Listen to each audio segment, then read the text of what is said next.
Salamlar hər kəsə. 2 günlük Kaliforniyada Lake Tahoe adlanan Tahoe gölünün yanına tətil üçün gəlmişəm. Və buradan da sizə bir neçə məlumatlar da vermək istəyirəm.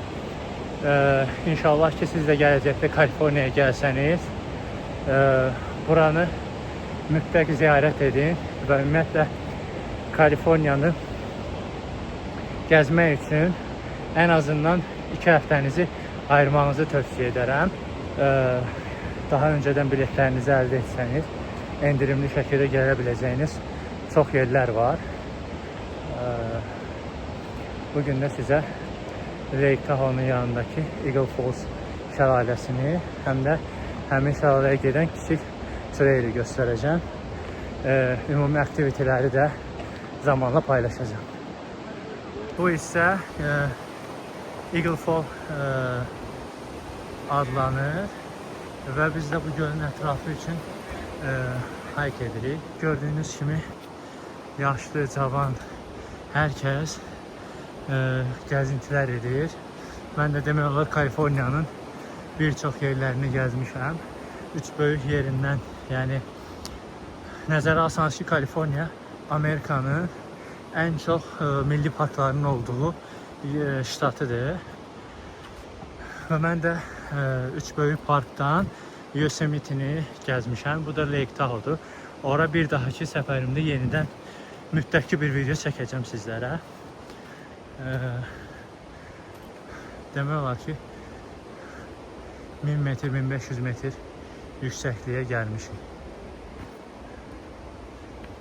Və həqiqətən də mənzərələr filmlərdə gördüyünüz mənzərələrdir. Və hava şəraitinin isti olmasına baxmayaraq çox qəşəng sərin külək əsir və bu da Kaliforniyadakı sizin səyahətinizi çox cazibədar edir.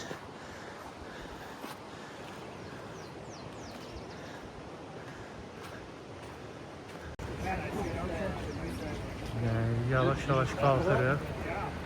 Sadəcə mənzərəni sizə də göstərmək istəyirəm.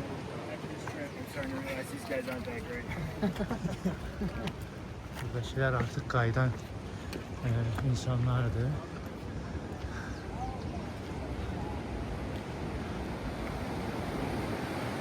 Və belə möhtəşəm bir şəlalə axır. Olar ki, yarım saatlıq bir yerimədən sonra gəlib əsas əraziyə çatdıq.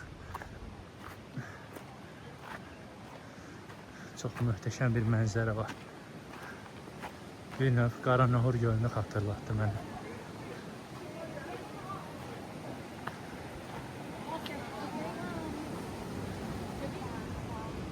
Göl tam dağların ətrafındadır. Və buradan da axan şəlalə aşağıdakı bey dedikləri əraziyə birləşir.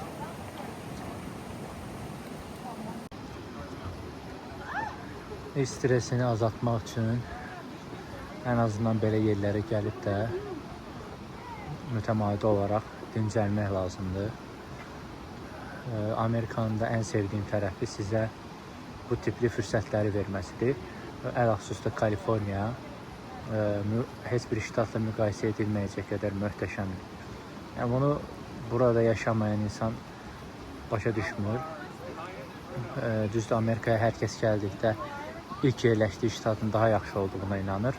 Amma mənim öz təcrübələrim əsasında onu deyə bilərəm ki, elə də deyil.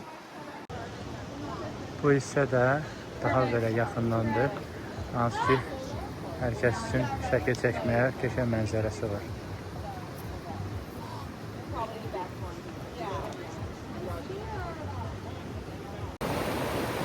Şəlalə buradan axır. Onu da deyim ki, bu gölə də girib rahatlıqla üzə bilərsiniz. Hər hansı bir icazəyə ehtiyac yox. Su çox gözəl.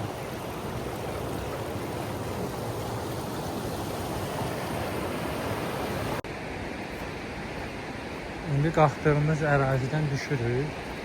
Yəni buranın düşmə yolları da çox əngəbəli deyil.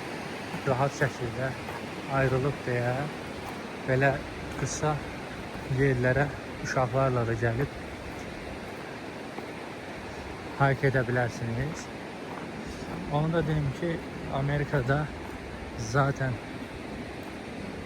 bu bir kültür olduğuna göre insanlar öz uşaqları ilə summer kemplərdə, yay düşərgələrinə və s. gəlir və mütəmadi planlamalar edərək gəzintilərə çıxırlar.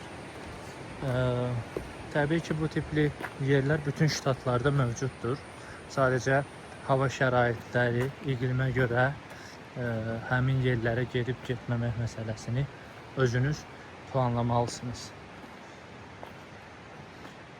Məsələn, Tahoe ərazisi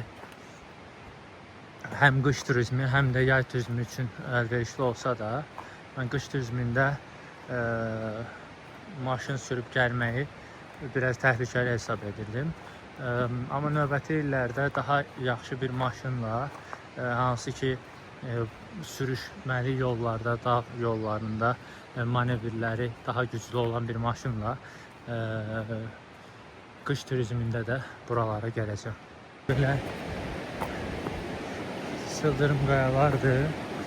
İndi buradan da körpüyə keçib aşağı düşəcəyik. Bura girmək qiyməti $5. Sadəcə avtomatik olaraq ödənişinizi edirsiniz və saat fərqi olmadan istədiyiniz qədər burada vaxt keçirə bilərsiniz. O bayaq qalxdığımız göldən düzü aşağıya devam edir. Ta ki gedib aşağıda əsas göl ilə Lake Tahoe ilə birləşir.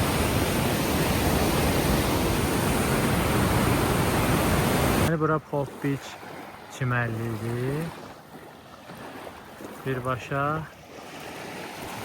Tahoe gölünün çimərliyi sayılır.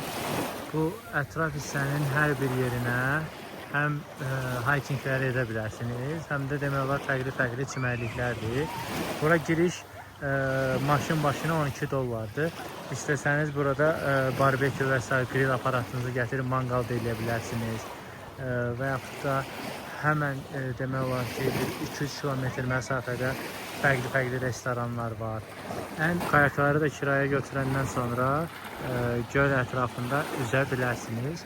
Hansı ki kayakların da qiyməti bir nəfər üçün $35-dır. 1 saatlıq, 2 nəfərliklər isə $48-dır. Amerika çimərliyinin mənim ən xoşuma gələn tərəfi həm təmizliyidir, həm də ki restoranına, manqalına, oturacaqlarına və s. hər bir şeyi fikirləşiblər. Ona görə burada tətil bölgələrinə gəldikdə narahat olmağa ehtiyac yoxdur. İstədiyiniz hər şeyi ətraf yerlərdə tapa bilərsiniz. Bu isə demək olar ki, Amerikada ən böyük göllərdən biri olan məhz Tahoe gölüdür. Əsas fərqliliyi də həm Kaliforniya ilə Nevada'nın sərhəd hissəsində yerləşməsidir. Bir tərəfi Nevada sayılır, bir tərəfi də Kaliforniya. Deməli, bura bizim qaldığımız oteldir, Base Camp adlanır. Tahoe'da məşhur otellərdən birisidir. Belə 2 mərtəbəli bir oteldir. Hərə üçün parking verirlər. Yəni bu sizin aldığınız qiymətə daxildir. İçəriyə daxil olub qeydiyyat etdikdən sonra nömrələrinizi və kartınızı da ala bilərsiniz. Arxa hissəsində bar hissəsi var. Həmçinin də Base Camp adında məşhur bir pizza yeri də var. O da şəhər mərkəzində yerləşir. Otağın qiyməti hardasa $370-400 arasında dəyişir. Bu 2 günə olan qiymətidir. Daha öncədən alıb da aşağı qiymətə də yerlər tapa bilərsiniz. Yəni, otelin şəraiti çox yaxşıdır. Spası var, arxada isti havuzu var, termal. Bu hissədə də yenə bir teras hissəsi yaradıblar. Otağımız da bu şəkildədir. Girirsiniz, girən kimi hamamı var. Hansı ki təmizlik ideal olmasa da yaxşı idi. Burada bir qardırob hissəsi var. Ütüsü, ütü masası təmin edilib. 2 dənə queen bed çarpayısı var. Hansı ki bu çarpayıda 2 nəfər rahatlıqla yata bilər. Yəni 4 nəfərlik bir ailə üçün belə götürüb qala biləcəyiniz yerdə, əgər əlavə xərcinizin olmasını istəmirsinizsə. Yenə çay və sair qoymuşlar, kofe qoymuşdular. Komplementary olaraq televizoru var, kondisioneri var. İsitmə, soğutma sistemi termostatla təmin olunub. Və belə də bir mini balkonu var. Hansı ki çöldə çox qəşəng bir mənzərəni görə bilərsiniz. Xoşunuza gəlməsə də aşağıda teras hissəsində və yaxud da düşüb də bar hissəsində istirahətinizi eləyə bilərsiniz. Qeydiyyatdan keçdikdən sonra sizə belə bir paket qayd verirlər. Burada gedəcəyiniz bütün treylər, hər bir şeyi yazıblar. Yaxın əraziləri bu paket qaydla kəşf edə bilərsiniz. Belə də ki, Google üzərində axtarış etdikdə hər şeyi rahatlıqla əldə etmək mümkündür. Artıq axırıncı günümdür. 2 günlük istirahət üçün gəlmişdim. İndi isə son olaraq St. Herbert Beach-ə gedəcəm. St. Herbert çimərliyinə. Orada da kayaking və s. edəcəm. Onlar da bitdikdən sonra ya əgər yorğun olmazsam yola çıxacağım üçün hansı ki 4 saatlıq bir yola gedəcəm. Yorğun olmasam yaxınlıqda yerləşən kiçik bir traildə yenidən hiking edəcəyik. Yox, əgər yorğun olsam birbaşa oradan işimiz bitdikdən sonra isə sürüb gedəcəyik gəldiyimiz şəhərə, Pleasanton-a. Arkadakı mənzərə də çox gözəldir. Digər yerləri də yenə çəkəcəm. Şəhər səyahətinizdə Tesla ilə gəlirsinizsə, heç bir narahatlığa ehtiyac yoxdur. Ətrafda kifayət qədər şarj yerləri var. Yola çıxmazdan əvvəl bir kahvaltı eləmək üçün dayanmışıq. Hansı ki Starbucks'dan bir kofe, bir də Subway'dən sandviç alacağım. Ümumiyyətlə çox qəşəng hava var bu gündə. Həm də biraz günəş qızdırsın suyu ki rahat şəkildə gedib içmə bilək. İçəriyə giriş 15 dollar idi. Dünən getdiyim yerdə 12 dollar idi, amma çimərliyin pulu. Yəni bu şəkildə çimərlikdir. Düz dağların ətəyindədir.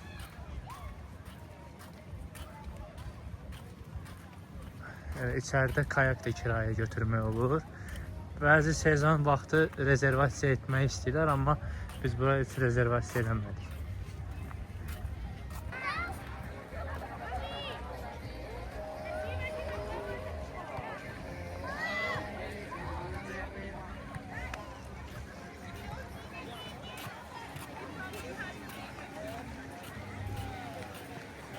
Normalde hər kəs öz çadırını gətirir.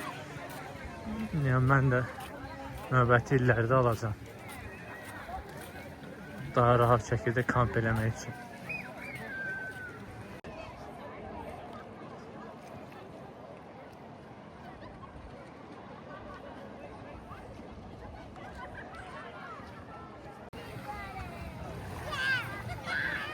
Çimərliyi də belədir. Burada ən məşhur aktivitelərdən birisi məhz kayak eləməkdir. Onu da yaxınlıqdan rent eləyirsiniz. Özünüzlə gətirə də bilərsiniz. Buradan da gəlib götürmək mümkündür.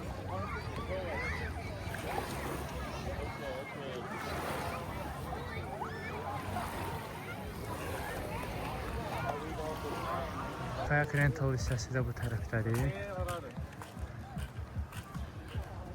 Rent eləyirsiniz. Outfit verirlər və burada da instruction verirlər ki, necə idarə eləmək lazımdır. Kayaklar da bu şəkildədir. 2 nəfərlikləri var. Tək nəfərlik paddleboardlar var. Bir də ki, şəffaf olanları var. 3 növ əldə eləyə bilərsiniz.